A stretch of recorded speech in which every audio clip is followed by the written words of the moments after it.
Hello, mwaramutse mwese aho muherereye. Ku mazina yanje nitwa Madame Zeimana Stecy. Nkaba nifuje kuganira namwe ijambo umukenyezi mu mabanga y'igihugu. Ubwa mbere bwo nuko igihugu ari ca twese.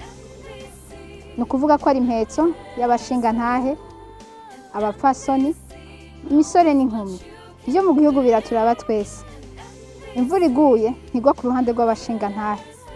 N'izuba ryatse ntaho rihengamira. Nta soko yabaga bibaho, nta na bisi yabaga bibaho. Eka nta zone canke quartier y'abagabo. Muri make igihugu ni ca twese.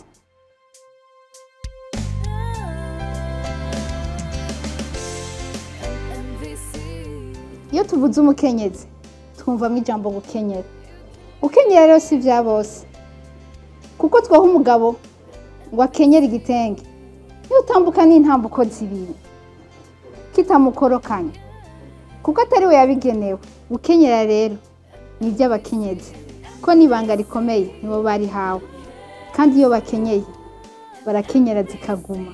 Ikibazo gihari ni uko baturabira muri ya mico ya kera, aho umukenyezi yaguma yicaye arindiye ico umugabo yagiye kuronderera umuryango, ndetse abigeme ntibaronka n'amahirwe yo kwiga canke ngo barangize amashure yabo, bakanabita amazina ngo ni umuzezwanzu, nk'uko ivyo babigarukira mu nzu gusa.